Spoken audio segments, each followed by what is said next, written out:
So we are now up to, this is lecture number 64, and welcome to those of you that decided to join us. We are about to read chapter 15.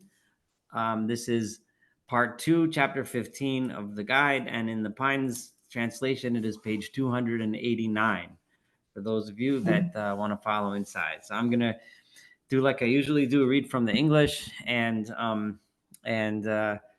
and let's go ahead. So if you remember, in the last chapter, the Rambam gave a summary of all the different arguments, philosophical arguments that indicate or that argue for the eternity of the universe. In other words, argue against the world having begun at a specific period of time, which would be the Torah view, which is that the world began at creation. In other words, according to Aristotle, there was never really a creator. There's a God that makes it all run, but there was never an actual act of creation. So there were a whole bunch of arguments, and I pointed out and to you what the Rambam secret not so secret objection to it is going to be, and that is that all of the assumptions of Aristotle were all of the arguments of Aristotle and his subsequent supporters over the years were based on the assumption that the rules of physics that we view in front of us today are immutable rules. In other words, these rules were the same rules that existed all the time. And once you make those arguments, then one would conclude that just for example, for something to move, something has to make it move, and whatever made it move, something had to make that move, so on and so forth. If that's a rule of physics, assuming that's the case, then there it has to go all the way back. There can't be a point where there was nobody making the first thing move. But the assumption being that the rules of physics always existed, and the Rambam is going to present the argument, which is a pretty solid argument, that prior to the creation of the world, none of these rules of physics applied because there was no universe, right? So, for example, the idea of time, right, didn't exist until the world was created. Before the world was created, there was no such thing as time. Time was created along with the creation of the universe, etc. But we're going to get to the Rambam's argument soon. But before that, in today's chapter, Rambam is going to make another point. And I'll give it away before I read it. The bottom line that the Rambam is going to tell us is that there's a big difference between a demonstration, which is what we would call a scientific proof, and a logical argument that indicates a certain argument. So, for example, you can give me a million philosophical arguments that seem to indicate that X is true, right?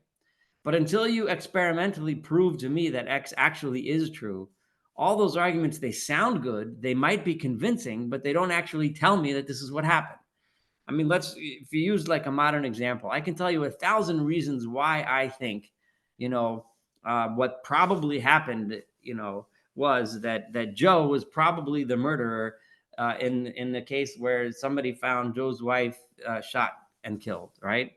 Well, we know that he hated her. We know that they were having a fight. We know that he went and bought a gun the day before. We know that, and I'll present a million arguments. We know that somebody heard a big bang and then Joe started running out of the house and so all of those things are arguments that would convince us that, yeah, it sounds like he probably did commit the murder.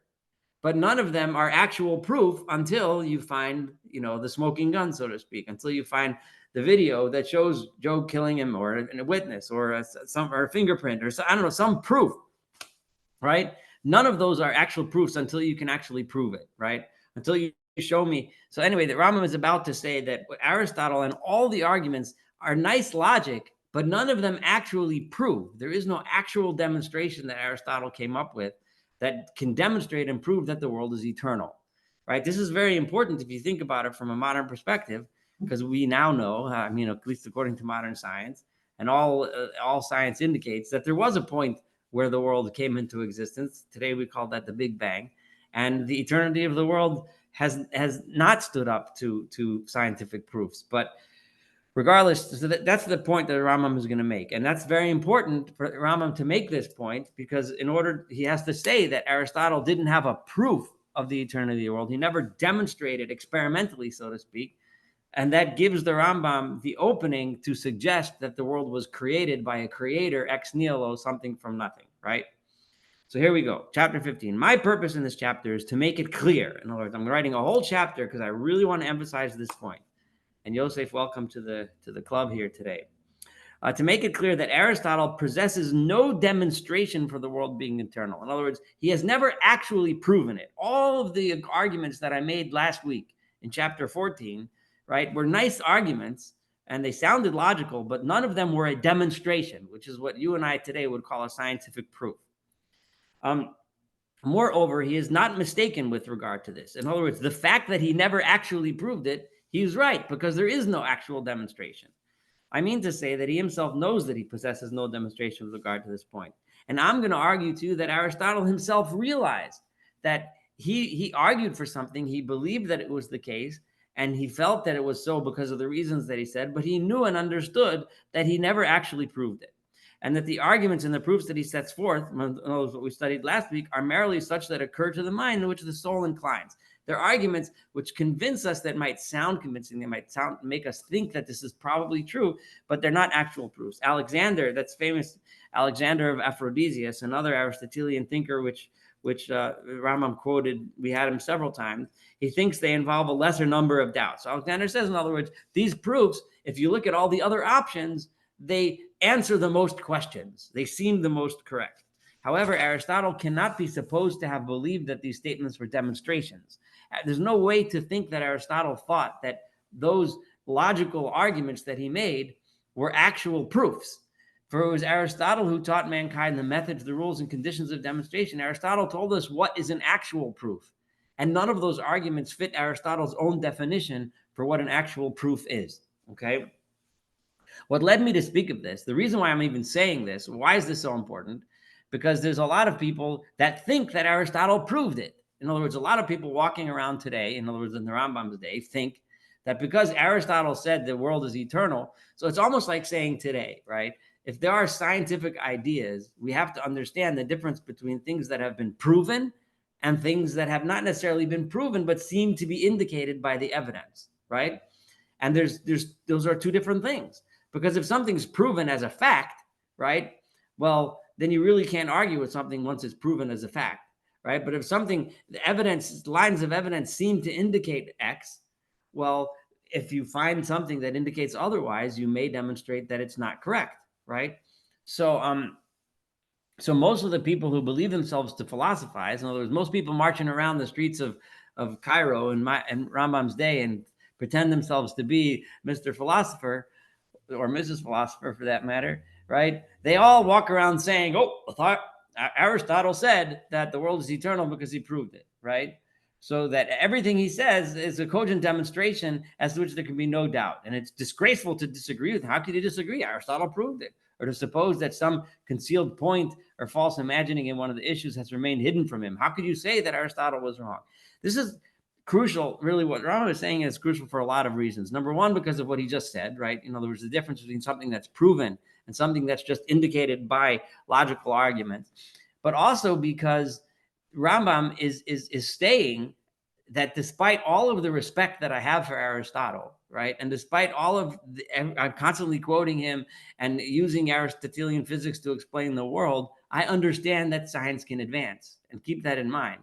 So people always ask, the Rambam is explicitly stating here that despite the fact that modern science, in other words, in his day, Aristotelian science seems to indicate X, but science can still advance further. For this reason, I thought that it was indicated to challenge them with regarding to their opinion and explain to them that Aristotle did not even claim to have a demonstration in this question. I'm on page 290 in the middle of the big paragraph now. Thus, he says in the Acroasis, one of his works, all the physics, when he was trying to prove his point and say the world is eternal, one of the statements that Aristotle made is as follows, and this is the Rambam's own rendering of this statement, which is more or less correlates with the readings of Aristotle as we have them today. So all the physicists preceding us believe that the motion is not subject to generation and passing away, except Plato, who believes the motion is subject to generation and passing away. Remember that the idea of the eternity of the universe is based on the fact, right, that motion is always continue. It doesn't stop, right? It always continues. And, something always causes something to move and something else always causes something to move. And that it's not something that can ever really end, right? So this is literally what he says. In other words, Aristotle brings as a proof, all of the old thinkers that preceded me felt this way. So the Rambam says it is certain if Aristotle could have proven it, if there have been cogent demonstrations, Aristotle wouldn't have needed to buttress his opinion by saying there are physicists who preceded me who believed this way, right, to support himself, right? He wouldn't have needed to make all these assertions concerning the vilification of those who disagree with him and the worthlessness of their opinion, just like Plato, etc., which we talked about last time. For when something has been demonstrated, if Aristotle had proven it with scientific proofs, he doesn't need to go and say, well, lots of people agree with me. Who cares? I proved it already. Leave me alone. It's done. Finished. Here's the formula. A plus B equals C, X minus 5 equals D. And this means the world is eternal. Finished. Done. That's it. Over. Right? He wouldn't have needed all that stuff. So nor could its correctness be diminished. And let's say all the people who preceded me, and me being Aristotle, didn't agree with me. Who cares? Right? I proved it. Right? So you will likewise find, so that's one proof that Rambam is saying that even Aristotle realized that he never actually proved that the world was eternal. You will likewise find Aristotle in his writings in the book, The Heaven and the World, when embarking upon the explanation that the heavens are not subject to generation and passing away, states, now after this we wish also to investigate the heavens. We shall accordingly say, do you regard them as generated from something or not? Are they liable to pass away, or can they not all pass away? After assuming this question to have been posed, he desired to mention the arguments of those who assert the heavens to be generated, which would be consistent with the Rambam's opinion, which is the Torah's opinion, that even the heavens were created. And accordingly continues literally as follows. And he says, quote, according to the Rambam's version, if we do this, our words will be more acceptable, for more worthy of approval by those who proceed correctly in speculation, and more particularly if they have first heard the arguments of those who disagree with us. For if without in other words, the bottom, it's kind of wordy here, but let me finish this and I'll explain simply what he just said. For if without mentioning the arguments of those who disagree, we only mention our opinion, then they will appear weak. In other words, I need to demonstrate to you those people who disagree with me so that I can show you how my opinion is better. Because if all I did was say my opinion and I didn't deal with the people who disagree with me, then my argument would be weak. So for example, if you and I were writing an article trying to argue for a certain political viewpoint that we have, like we think they should pass this law because X, Y, Z, these are our reasons, right? If all we do is write that, okay, it might convince some people. But a lot of people will say, well, you didn't quote anything from the people that disagree with you. Maybe they have a better argument. So a much more solid way of arguing is saying, listen, this is what I think, right? Those guys say A, B, C, right? I disagree with A, B, C, and therefore I present to you X, Y, Z. That is a much more solid argument, right? Because people say, well, look, he looked at the other view, he rejected the other view, and he shows us why his view is better, right? So it behooves him who wishes to judge according to the truth, not to be hostile to those who disagree with him, but to be friendly and equitable to them. And the bottom line of all this, and I'm skipping to the end, this is literally the discourse of the man. In other words, this is Rambam explaining Aristotle's arguments. Now, why is it, and if you look at the next paragraph, you'll see what he means. In other words, if Aristotle had proven it beyond any shadow of a doubt, why does he need to buttress his argument by saying, I'm going to present it to you in a more convincing way by showing the other guys first and showing why mine is better? You proved it, right? You have a formula, you have an experiment, you have a eyewitness, whatever it is, you have an actual proof. So finish, just prove it. You don't need to do that. So it's a similar point to before. So can Aristotle, I'm skipping that next paragraph. So the bottom line is, again, Rambam is demonstrating that Aristotle never actually proved. Now, mind you, I want you to think about this question, not necessarily answer it today, but what if Aristotle had actually proven that the world was eternal? Okay, let's say he had actually scientifically, the Rambam would have been in a very serious bind, right?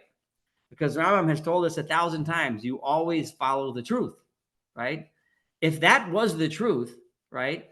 And the Rambam is going to deal with that question. If that was the truth, it would have presented a very serious challenge to how the Rambam understood the Torah to be teaching us, right? Which is He's still allowed to use faith instead of knowledge. Well, we'll see how the Rambam is going to deal with that question. I don't know for sure that God exists, but I have faith that he does. That is an approach. It's not 100% consistent with Rambam's approach, but what you're saying is very good. I want to hold off the answer to this. But faith is certainly one way of approaching that question, because according to the Rambam, it's impossible to conceive. Well, I'm getting ahead of myself. Let me leave it out. But just think about it. And I'm glad you started that thought process and keep those thoughts going. But we're going to get there, right? What would have been had Aristotle actually proven it, right? Now, it's just the same question for us. If somebody were to come to prove and scientifically prove that the Torah is wrong about something, that would present a very serious challenge, right? So, it hasn't been done because if the Torah is true, and it's impossible that science could prove it to be not true because it just doesn't make sense. But that's going round in circles. I promise you, I'm not pushing it off because I don't want to talk about it, pushing it off because we don't yet have enough background in how Rambam looks at this issue of creation to deal with how he would deal with that question. But I do want you thinking about it though. Okay. So can Aristotle, now up at the last paragraph of 291, can he have been ignorant of the difference between mere arguments and demonstrations, as well as between opinions, right? Aristotle definitely understood the difference, right? And I showed you that even Aristotle, meaning Rambam, showed you that he realized that he only had arguments. He only had opinions. He did not have a demonstration, okay? That this is true. Furthermore, does one need in demonstration that rhetorical statement which he has made? Okay, well, that's the same thing. He's reiterating the point that I said.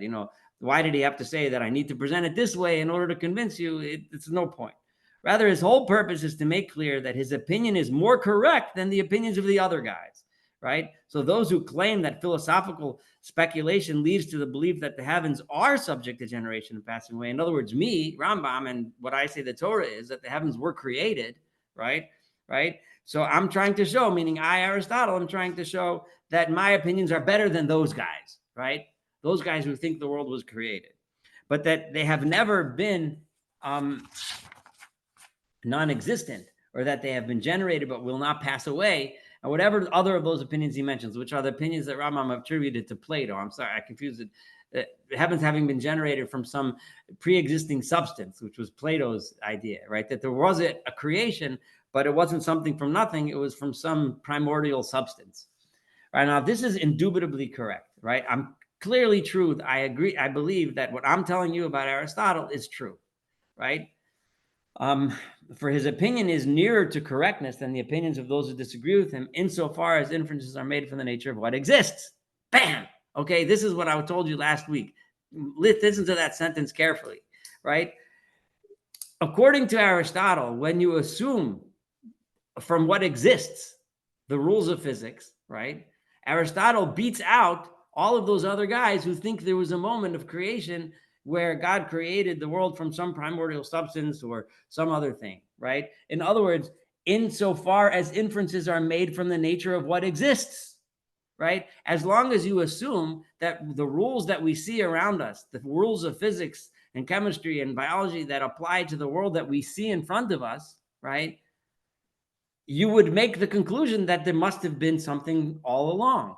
However, we do not think so, as I shall make clear. In other words, we can't make inferences from what we see as to what was before, right?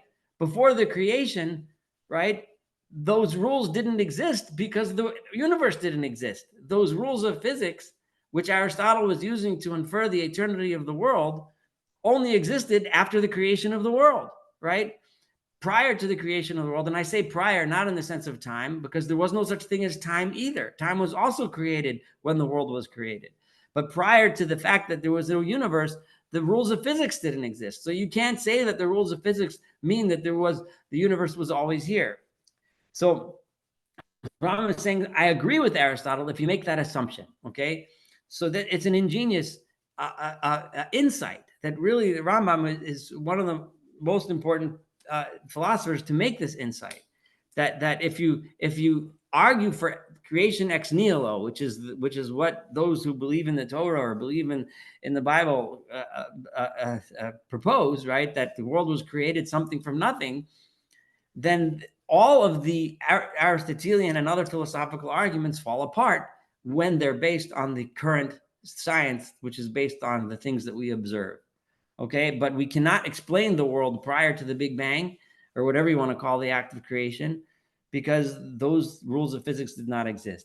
His passions get the better of all sects, even of the philosophers. The bottom line is that the Rambam, that Aristotle beats out all the philosophers, right? Consequently, the latter wish to establish as a fact that Aristotle produced a demonstration with regard to the question. So all the philosophers see Aristotle, his arguments were so much better than everyone other's philosophers. So therefore, he proved his point, and that's it, that he made a demonstration. But that's not true. He never actually proved it. He just proved that his explanations were better than the other guys, right? Perhaps according to their opinion, Aristotle produced a demonstration with regard to this question without being aware of having done so. Some of them might think that even though I showed to you from Aristotle's writings that he himself understood that he didn't prove the eternity of the universe, but these people think that Aristotle proved it, even though Aristotle himself didn't think that he proved it. So, and I'm skipping a little, and Aristotle never at any time had the fantasy that what he said in this connection constituted a demonstration. On the contrary, he thought that, as he says, that the gates of the ways to inferential reasoning on these matters are closed before us, and that we have at our disposition no principle pertaining to them from which to draw inferences. You know the text of his words, which reads as follows, right? And here he's quoting, as for the matters concerning which we have no argument, or that are too great in our opinion, it is difficult for us to say, why is this so? For instance, when we say, is the world eternal or not? So in other words, here's a solid proof that Aristotle realized that he had no actual proof whether the world was created or whether it was eternal. However, Abu Nasr al-Farabi, which is another philosopher, which Rambam quotes a lot, another Aristotelian philosopher, he considered disgraceful the notion that Aristotle could have doubted the eternity of the world. He had contempt for Galen, because Galen understood another philosopher that Rambam quotes a lot from is Galen, or Galen, however you pronounce his name, because Galen, it says that he agrees with me that Aristotle was ambiguous as to whether or not he actually proved the eternity of the world. To sum up, okay, and I'll sum up Rambam's sum up, right? Well, actually, no, let's read it, because there's a beautiful, it's pretty nice. Nothing in the methods that we have set forth in this chapter is capable either of establishing an opinion as correct or of proving it false, or of arousing doubts with regard to it. And we have advanced the things we have only because we know that the majority of those who consider themselves as perspicacious, the people that know what they're talking about, even though they have no understanding of anything in the sciences, decide simply that the world is eternal through acceptance, right? Of the authority of men celebrated for their science who affirm its eternity. So everyone's walking around saying the scientists say the world was always here, in other words, Aristotelian scientists, and therefore that's the way it must be, right? Only a few favored by the intellect have been guided, I'm sorry, I skipped the sentence. Whereas they reject the discourse. Okay, this is what I wanted to read. Okay, they decide simply that the world is eternal through the acceptance of authority of men, whereas they reject the discourse of all the prophets. But the scientists, because the people walk around and say, I'm agreeing with Aristotle, I'm agreeing with all of those guys that the world is eternal, even though I just showed you that even Aristotle himself realized that he never proved it.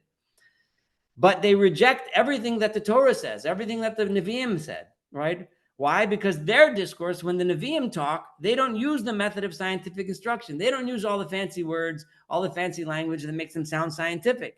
But they impart reports coming from God. When prophets talk, they speak in the name of God. Only a few favored by the intellect have been guided aright through the second method. Only a few people, right, have been guided in the right direction, namely to the idea that God created the universe, right, through the method of reading and understanding the prophets. As for what we desire in regard to the subject of the creation of the world according to the opinion of the law, of our law, meaning of the Torah, I shall speak of it in chapters that will follow. So now I am going to go ahead and explain to you philosophically what the basis, what the fundamental arguments are for the idea that the world was created in a moment of creation by God, and that the world is not eternal and did not exist forever, as Aristotle said.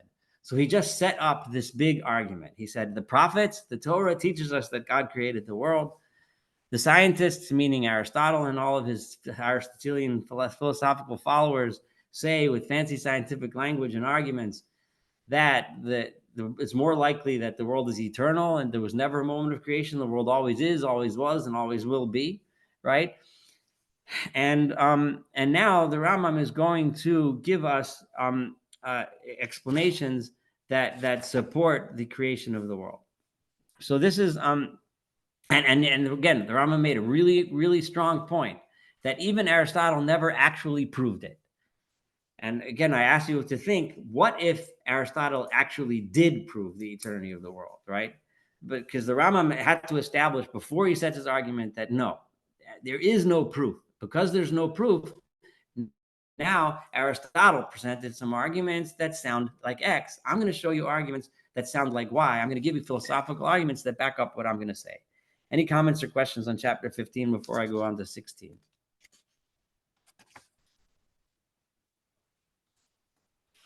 If you're muted, you can unmute yourself. If you don't have anything to ask, I'll go on to 16. If we're all good, all right, fine. You can stop me at any time. I don't mind. But 16 is pretty short. But we should be able to finish 16 tonight. So this is a chapter in which I shall explain to you what I believe with regard to this question. Right? First, I'm going to tell you what I think. Right? And then I'm going to prove it to you, or I'll give proofs for what we desire to maintain. I say then, with regard to all that is affirmed by the Mutakalaman, who think that, right?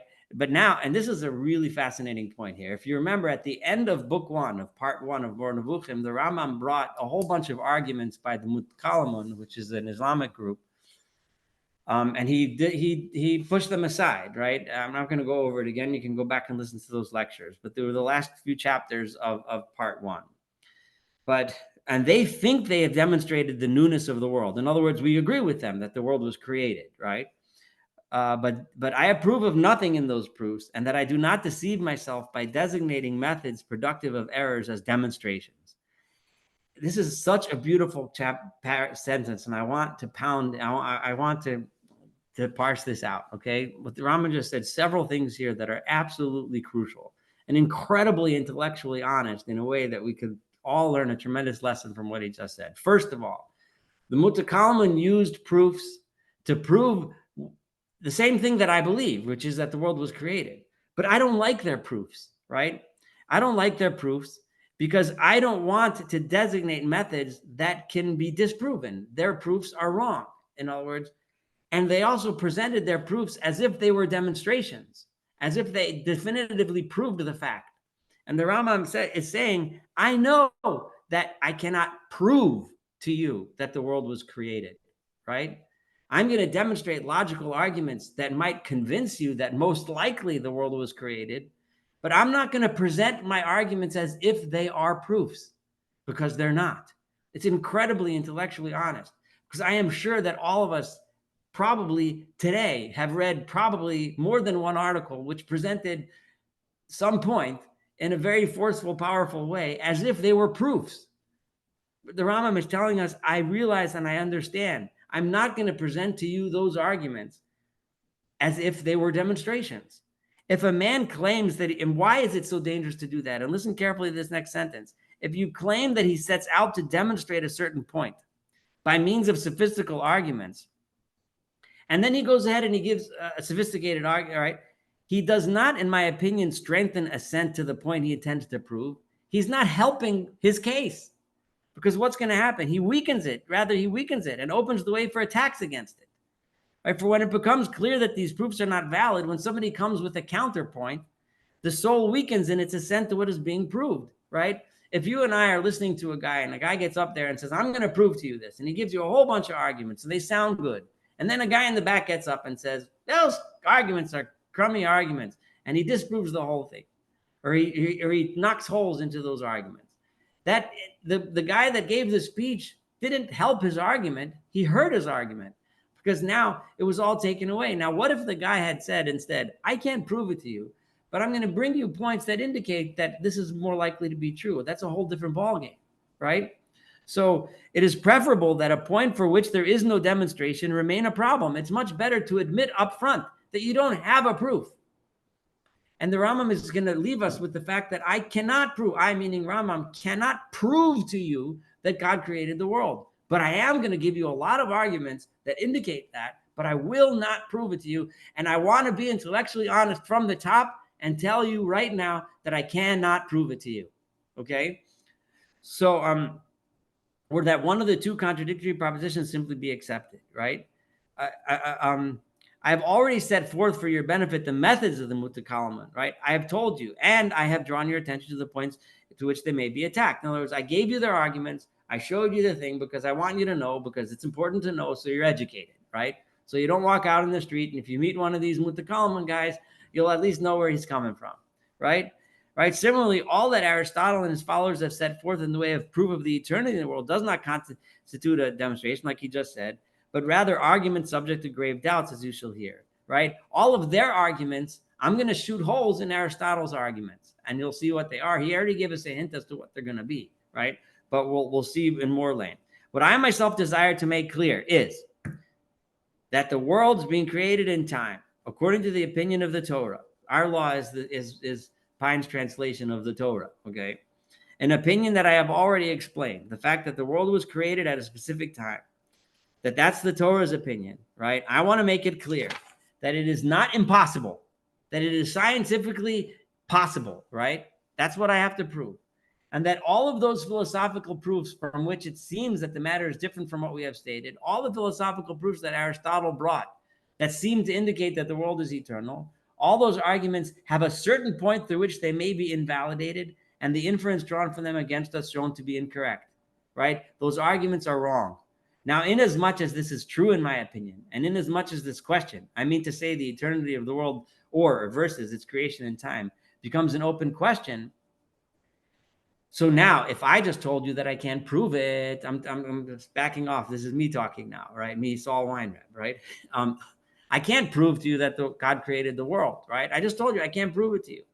I can show you flaws in Aristotle's arguments that seem to indicate the eternity of the world. But if that's the case, why should you accept it? And Yosef, this somewhat comes close to what you were saying before, right? And that is, right, why is it that I should accept it? It should be accepted without proof. Even though I can't prove it to you, accept it because of prophecy, which explains things to which it is not in the power of speculation to exceed. The prophets teach us things which no science can prove. You hear what Rambam said? Let that sink in, right? Science may never and will never, according to Rambam, be able to prove beyond the shadow of a doubt that God exists. But it's possible, and I'm going to show you that it's scientifically possible, and I'm even going to show you that it's philosophically probable. But in the end, why should you believe it? Because the Torah said so, and because that's what the prophets teach. Okay? And the Rambam is saying this now. This is what he believes, and this is what he says. And he's going to have a lot of chapters to back it up with much more deep arguments. But remember, in this chapter, he's saying what he's going to say. So he just said it, told us, right? For as we shall make clear, prophecy is not set at naught, even in the opinions of those who believe in the eternity of the world. In other words, the prophecy is not something that's impossible, right? Right? Even according to those guys who believe in eternity of the world, the idea and the concept of prophecy is something that's scientifically feasible and exists and is a real phenomenon. After I have made it clear that what we maintain is possible, and now once I establish to you that it's scientifically possible that God created the world, then I shall make it to prevail likewise. Then I'm going to show you proofs, right, by means of speculative proofs. In other words, not proofs in the sense that it's a demonstration. Remember, when Rambam uses the term demonstration, he means an actual proof. Here he means a proof, meaning an argument in favor of, right? I refer to my making prevail the assertion of creation in time over the assertion of eternity. I'm going to show you why it makes more sense philosophically to believe in creation than it would make sense to believe in the eternity of the world. I shall make it clear that just as a certain disgrace attaches to us because of the belief in the creation of time, in other words, just as it makes us a little bit uncomfortable when we try to imagine concepts like the world being created and there being a time where there was no universe, it's very difficult for us to wrap our heads around such an idea, right? An even greater disgrace, in other words, it's even more uncomfortable to imagine that the world has been eternal and has always been exactly the way it is and always will be. I shall now start to bring into being a method that shall render void the proofs of all those who prove by inference eternity of the world. The next thing I'm going to do, which we're going to do next lecture, right, is Amir Hashem, right, and is I'm going to start showing you the flaws in Aristotle's arguments. Okay, so remember, Rambam is going to prove to us that creation of the world is scientifically viable, right? He's going to show to us that Aristotle's arguments, which seem to demonstrate that the eternity of the world have problems, right?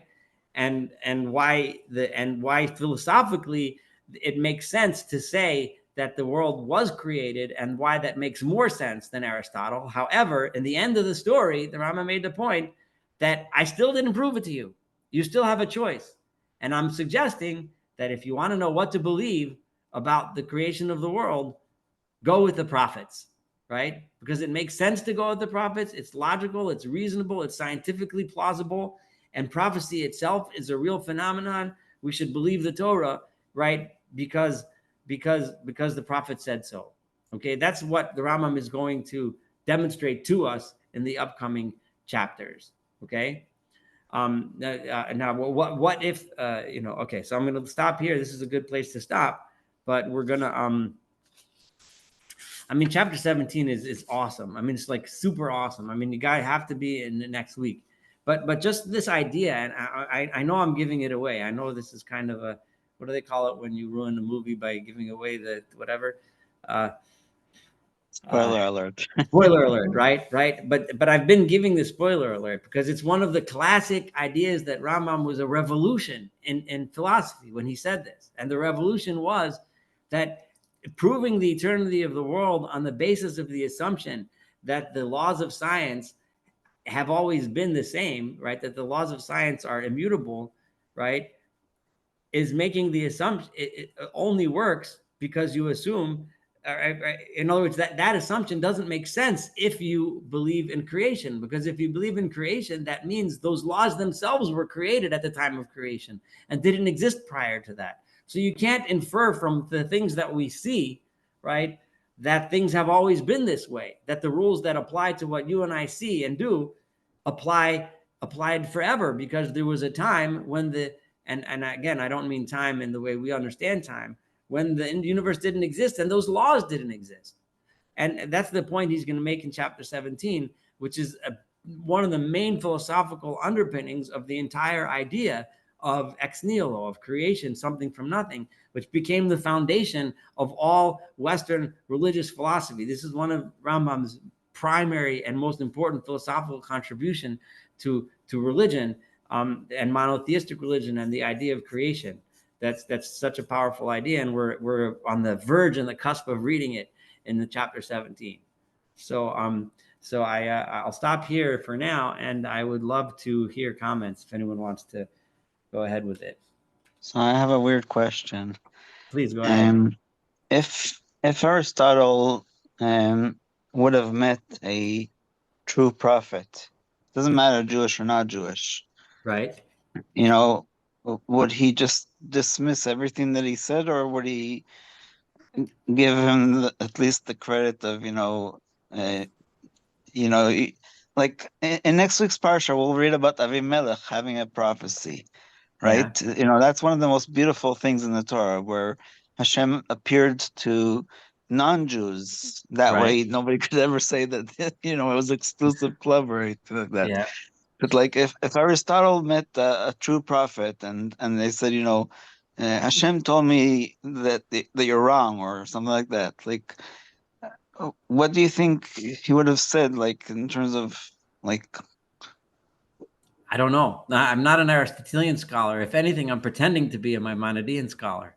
But so I don't know if I could tell you what Aristotle would have said. But I would I don't know if Aristotle said anything about prophecy. The Rambam hasn't quoted Aristotle on the subject. And I don't know if he addressed. I don't know. I really have to look into that. I honestly don't know. It's an interesting question though. But Rambam clearly would have said that Aristotle wouldn't have told this prophet, "You're crazy and you're wrong," right? He would have said, your idea that God created the world, I disagree with, and these are my arguments, but you're not crazy and I can't prove you wrong. At least that's how Rambam would have understood Aristotle at this point. And as to the dream you just had, I don't know what to say. Was it a real dream where did God really talk to you? But they definitely had dreamers in those days, and in ancient Greek and Yeah. Greece. And Did Aristotle write about the oracles? Because wouldn't that sort of be the idea of prophecy? Probably. I honestly don't know. I'm not trying to avoid the question. I simply don't know enough about Aristotle. Everything I know about Aristotle is based on maybe 2 lectures in college and what I read in the Rambam, which is Aristotelian, but it's Aristotelian through the lens of how the Islamic philosophers and how Rambam understood Aristotle. So I don't know. I don't know. But it's an interesting question. But I'm sure there are guys out there that are experts in Aristotle that could give you much wiser answer than that. Anyone else have any comments or questions or issues? It's an open forum. Well, it's a lot of fun. Next week it's going to be really good. This is one of the most exciting parts of the Rambam, and it's one of the parts which makes this one of the greatest books in the history of philosophy. And we're in the meat of it right now, so I hope you guys like it. And we'll head up next week, and thank you very much for joining. Have a good evening, everybody. Be well. Great Yeah, class. sure. Thank you. Thanks. Bye-bye.